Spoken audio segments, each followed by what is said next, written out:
again to Married at First Sight, Season 16, Episode 15. And my name is Deborah, and I'm going to be doing the recap review of all the individual couples. I do them one by one, as separate videos. And at the end of each video, you can click on the link above around my head, and you can go on and watch the next video. And I'll also include the links down in the description and the chat box. Please don't forget to like and subscribe this video, and absolutely drop down in the comments and let's talk about everything I said and everything you watched on this episode. Now we're moving on to Jasmin and Airris, and boy, oh boy, they gave them an out. Dr. Pepper gave them an out. She held up the exit sign and she said, do you both want out? Do you want to quit now? Do you want to move on? And I was sitting there holding my breath saying, is Airris going to say, yes, he wants out? Here's his out. Here is Airris' out. Do you want out, Airris? And you know what Airris said? No. Airris said, no, I want to try harder, but because there are these moments when we really do have a good time, and I want more of those good times. And Jasmin's face lit up like a bright star. That's all she's ever wanted. And her face lit up like a bright star. Why didn't Airris take the out, y'all? Why didn't Airris take the out? I'm going to tell you why Airris didn't take it out. Because Airris is finally getting some of the help that he actually needed before he got into this experiment.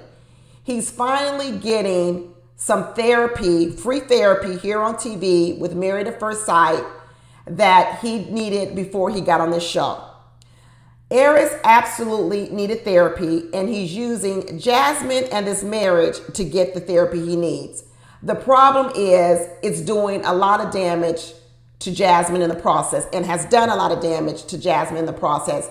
That's why I always said that Airris wasn't ready for marriage, and now this marriage and Jasmin has become the guinea pig for Airris. I'm also going to go back to what I said from the very, very beginning. I did another parody video on these two saying that Airris not being attracted to Jasmin had nothing to do with her looks, and that what Airris has always been afraid of was being vulnerable and open to love, and Jasmin just happens to be the woman standing in front of him.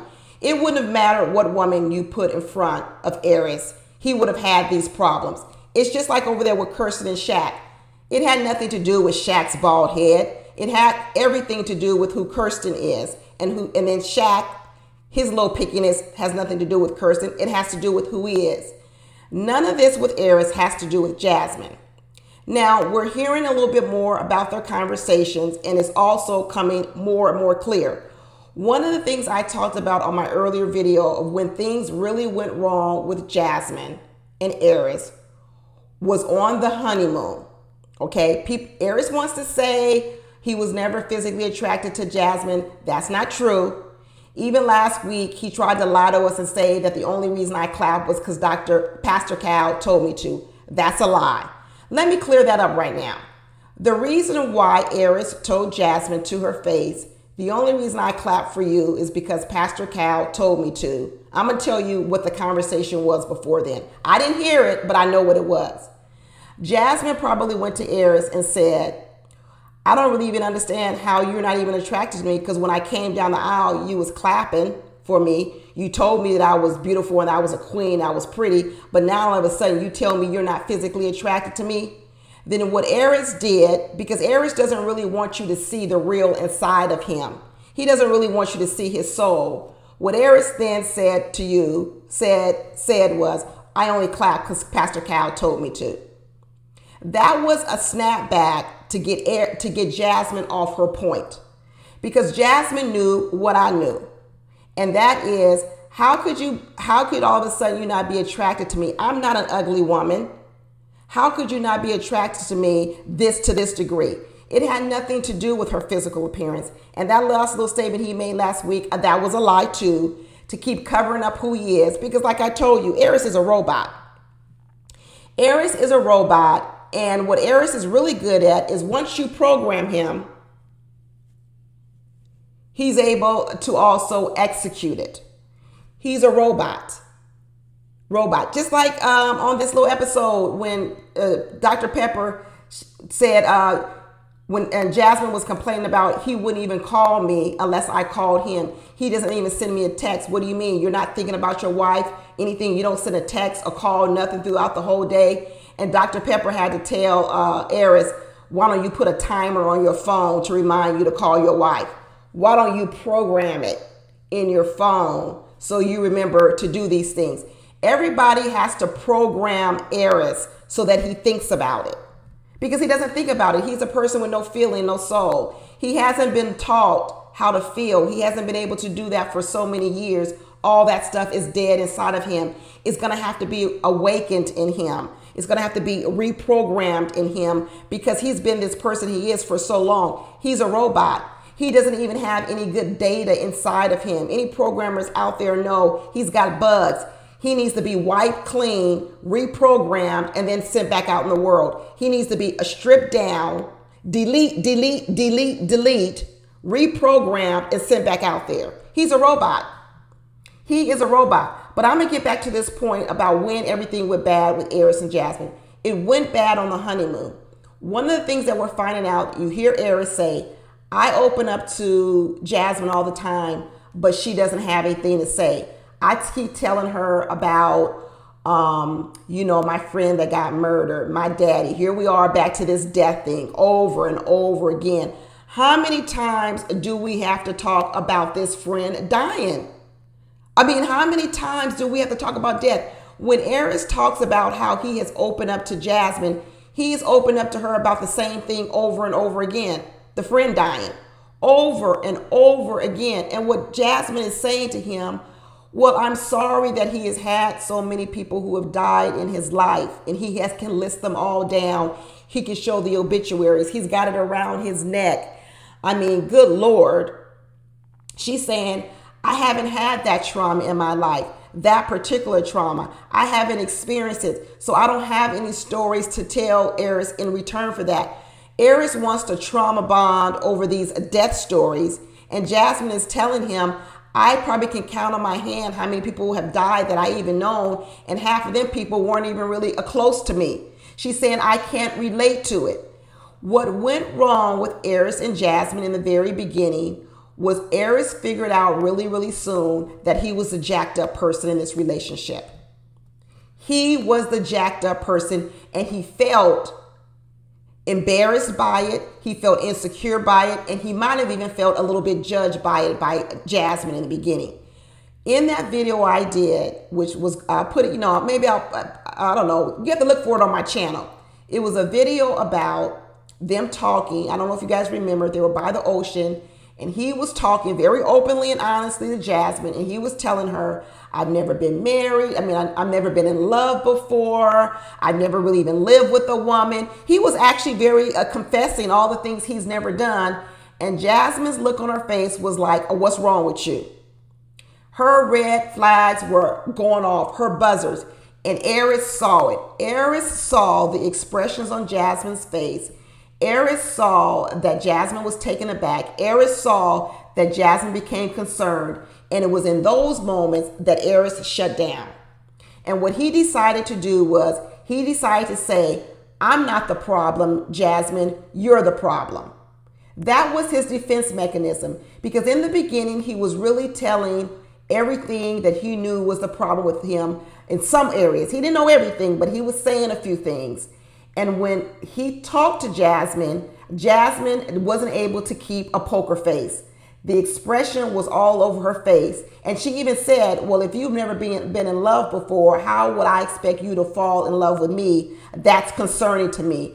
And it was in those moments when she started expressing doubt, her own fear, it made him fearful. And then that's when he switched to saying, I'm not going to make this about me and my trauma and what's wrong with me and how I haven't been in love. I'm going to now make this about Jasmin. That's when he went on telling her, you too much of a goody two-shoes. That's what he was telling her. You know, you giving me too much prim and proper. What he say? I need more Horace. What he was saying for you was, you don't have no trauma like me. What, are you perfect? Are you perfect? Are you the beauty queen, a perfect woman? Here you are perfect. Your mom and daddy still together. You a preacher's kid. You ain't had no trauma, no nothing in your life. Oh, so you're perfect and I'm the one that's messed up? No. And what Airris decided to do, subconsciously, unconsciously, subconsciously, whatever you want to call it, deliberately, I don't care. What he tried to do was say, I'm going to flip this around. And I don't want this to be about my trauma. I'm going to make it about you, Jasmin. And I'm going to start telling you how you not that perfect. And look what's wrong with you. You ain't got no booty. You ain't got no sneakers. You ain't got no swag. You ain't got this. You ain't got that. And that's how we got here. That's how we got here. And let me tell you something. That little thing that happened killed this marriage from the very, very beginning. But it all very started because of the two people's fears. One, the fear was that Jasmin, who her fear is that she won't be accepted. We're all seeing how deeply rooted it is with Jasmin, how she suffers from low self-esteem, how she wants to be accepted. So her fear of not being accepted was on high alert. And then when Airris said, I've never even been in love, her fears went from level 0 to level 100. And her fears triggered his fears. They triggered each other. His fears of never being in love triggered her fears of never being accepted. And then he was also triggered because what he realized was, she's so scared, she might reject me. This is really, really a sad to watch. It really is sad to watch. They both came in here with some different types of trauma. Jasmin says she doesn't have any, she's going around saying, well, I don't really have anything to talk about. But Devon Franklin pointed out very clearly to her, yeah, you do. You got a lot of trauma in your life as well. Just because you might have not had the same type of trauma Airris has had, you've had a lot of trauma. This idea of being bullied and never being good enough, that's trauma. And what he was saying was, you need to tell those stories, because when you tell those stories to a person like Airris, who also has a bunch of trauma, then you can trauma bond with them. You may not be trauma bonding over the same exact issue, but what it does is it humanizes you, okay? It also makes people realize you have flaws too, you're vulnerable and you're sensitive too, so I don't mind showing you my sensitivity as well. And that's what Devon Franklin was trying to tell Jasmin to do. But here's the problem that I still say Airris is in a safe space, and I don't think that Airris should have been married, is because what Airris does is Airris has this other part of him that he likes to get at you, and he's mean and he gets back at you. And this is the part that a vulnerable person would still fall victim to Airris. Just like I said, how it all went sour once Airris felt vulnerable, because he felt like Jasmin might reject him, he decided to start picking at her. Well, in this little episode, they kept telling Jasmin, you need to stand up more and talk about your feelings, your true feelings, when you're feeling a certain kind of way. Jasmin says, got it. I'm going to start now saying how I feel a kind of certain way in that moment.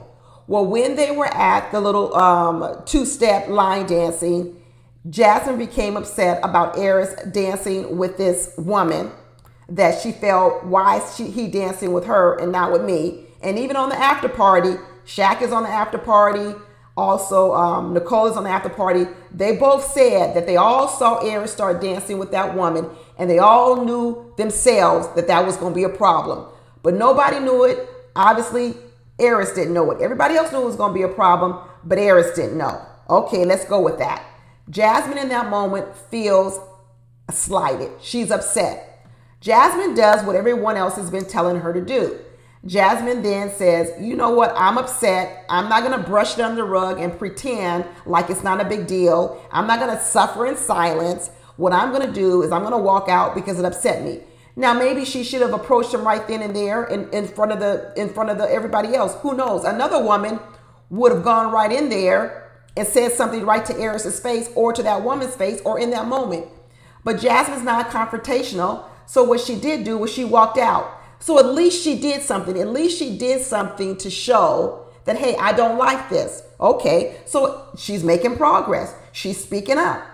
When she goes outside and says, what was that? What does Airris do? Diminish her feelings. and tell her, oh, it wasn't that big of a deal. He even told Devon Franklin or Pastor Cal or Dr. Pepper, whoever that was, that she blew it up more than it was. Well, wait a minute. You can't tell me to express my feelings and to talk about how I feel and then come behind me and diminish me for what I just said. That's not a safe space.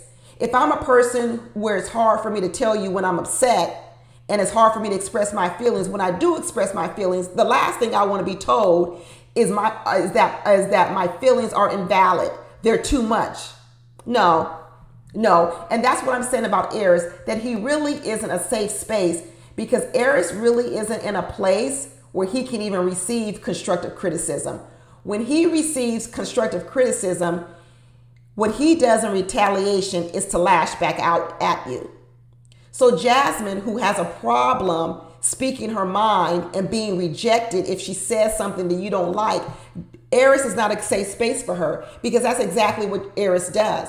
When you tell something to Airris that you don't like, what he does is he punishes you for it. Just like he punished her last week and told her, I only clap for you because Pastor Cal told me. That was a punishment. That was a dig.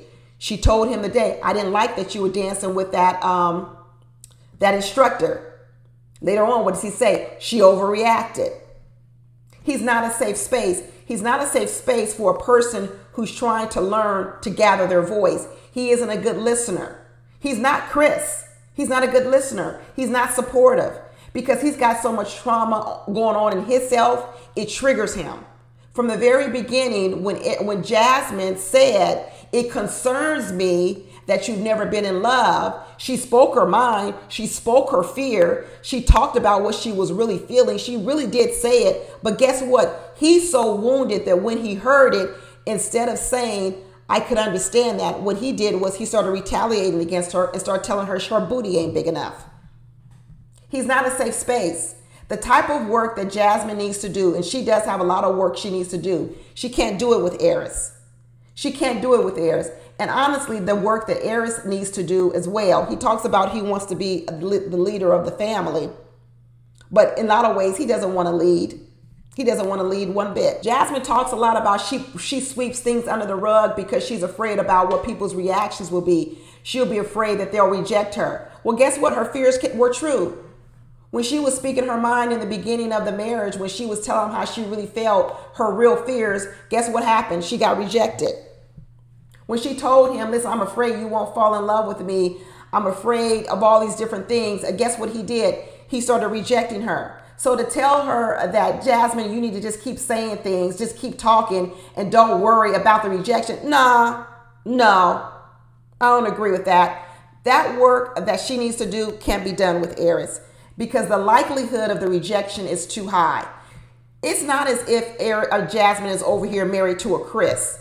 If she's married to a Chris, I absolutely say what Devon Franklin said. I say you need to keep talking about it and let your husband be your safe space. Just like they're telling Nicole she needs to keep talking.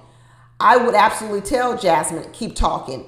But I would not give that advice with Airris, because Airris has proven that the times when Jasmin has opened up and shared, he is in a safe space. He takes digs at her. Even the time back in the apartment when she was opening up and he was eating the tacos and she said, what do you think about what I said? You know what he did? Oh, I'm too busy eating my tacos. He's not a safe space. The work that Jasmin needs to do, she can't do it with Airris, because Airris is triggered by it. Airris is triggered by any type of constructive criticism, and that's what he thinks of it is. When Jasmin talks about her fears or what she doesn't like, Airris hears it as criticism and he's triggered by it. And then what he does is he now wants to say something bad about her and say she ain't got no swag, no tennis shoes. And that's why it keeps changing. Every week it's something new, because it's not really built on anything. It's just a matter of, did she make him feel a kind of way? Did she make him feel inadequate? Because that's what Airris feels. Airris feels inadequate. And if Jasmin expressing fears, wow, her fears make him feel even more inadequate. So what does he do? He lashes out and he says something about her. Your booty ain't big enough. You ain't got enough swag. You ain't got no tennis shoes. Too much trauma between these two in terms of the areas they need to work on, and they really shouldn't do the work together. They really can't do the work together. They keep trying to work on this physical attraction with Jasmin, and that's not the attraction he needs. He needs an emotional attraction. He needs an emotional attraction. That's why he says maybe if we have deeper conversations. What he's saying is maybe if we have deeper conversations, we trauma bond, and you don't judge, and I don't feel judged by my trauma or my things in the past, then that will make me become more emotionally safe with you, and then I'll like you physically. I don't really want them working on any more physical attraction stuff, talking about holding hands, hugging and kissing. That's not Airris's problem. Airris's problem is Jasmin is scary in terms of her own emotions. And so what he feels is that he won't be able to be what he needs to be for her. And that makes him not attracted to her. He's not emotionally attracted to Jasmin because he's actually afraid of a lot of things about Jasmin. That's really what it is. He's really afraid of a lot of things about Jasmin. And that fear that isn't quiet inside of him doesn't arouse him sexually. And the reason why he's able to have all this indiscriminate sex with other women is because there's no vulnerability in that equation when you're just having indiscriminate R&B sex videos. None of this emotional stuff even comes into play because he's just basically smashing and grabbing women. So yeah, he can do that all day long. But here with Jasmin and this emotional stuff and talking about stuff, that's affecting his actual physical attraction. But they keep wanting to do things that are going to improve the physical attraction. It has nothing to do with that. It has nothing to do with her physical looks or anything. It's all emotional trauma, period. Jasmin was talking about they have a lot in common. She was talking about she really thought the marriage could work. I was like, what? Really, Jasmin? What do these two have in common? I don't know if this has been edited so much that we haven't seen the things that they have in common, but I really haven't seen a lot of things that Jasmin and Airris have in common. I haven't seen it. I haven't seen one thing that they have in common. Even Kirsten and Shaq over here with all their problems, I can see everything that they have in common. I can see what Chris and Nicole have in common. I can even see, I don't know, I can't say it about Gina and Clint. But no, Gina and Clint, I do see the things they have in common. I'm still not trying to figure out what do Airris and Jasmin have in common. If any of you have seen it, I'll drop it down in the comments and enlighten me, please, what they have in common. I just think Jasmin is hopeful. I think she's hopeful, but I don't think Airris is a hopeful person because all he does is concentrate on death, destruction, and that's not hopeful. That's not thinking about life and going forward in the future. That's thinking about the past, what went wrong, and death. Two different types of perspectives. When they asked Airris, what would you need from Jasmin to feel more attracted to her? He said a deeper connection. What he's talking about is being able for me to trauma bond with you and also feel not alone, that I'm not the only one with trauma, that you got some trauma too. If a woman didn't have trauma with Airris, they would have to make up some stories. Because Jasmin's life, even with the things that she goes through in terms of being bullied and not feeling accepted, Airris says that in no way compares to my trauma. I'm going to need some better stories than this. I'm going to need some better stories than these stories that you coming up with, Jasmin. That ain't enough for me to feel accepted because now I feel like I'm the messed up one and I don't want to feel like the messed up one. Just like when Felina was going over there telling him about himself and telling him how messed up he was. He was like, dang, Felina, why are you telling me all this? You know, there are parts when Airris was talking about he wants Jasmin to speak up. He says, I like a woman who speaks up and checks me and does this all kind of stuff. Because he's a man that says a lot of BS out there. And what he's saying is, unless you tell me, unless you program me, then that's the only way I'm going to be able to learn. So I can't really be with a woman who doesn't speak up because I don't know nothing unless you program in me and you got to tell me everything. But then on the other hand, if you tell him too much, then his feelings are hurt. Like I said, the work that Airris needs to do is Jasmin's not the person to do the work with. She can't be his therapist. She cannot be her therapist because she probably needs her own therapist. She has her own things she needs to work on. And she doesn't have enough to do it for her and for him. He needs a lot of work. Like I said, he is a robot. His stuff goes back so far, so deep, that even the things that he's saying that he wants, he doesn't realize he's not even ready for some of those things. He talks about he's ready for a woman that tells him about himself and checks him. No, he ain't. Not really. Not really, not at all. But at least they both getting some free therapy. They both are getting some free therapy, and hopefully maybe after this, they both go on and they continue with therapy. And then hopefully when they get into their next relationship, because I don't really know. I don't see these two making it. I just don't see them making it. I just don't. I think that they both can give each other what they need, and they both need to do healing outside of this show, and then they'll make a better mate or for someone going forward. That's all I can think. And Airris, he got a lot of work he needs to do. A lot of work. Anyway, that's it, y'all. Be sure to watch my other videos. I'll talk to you later. Bye.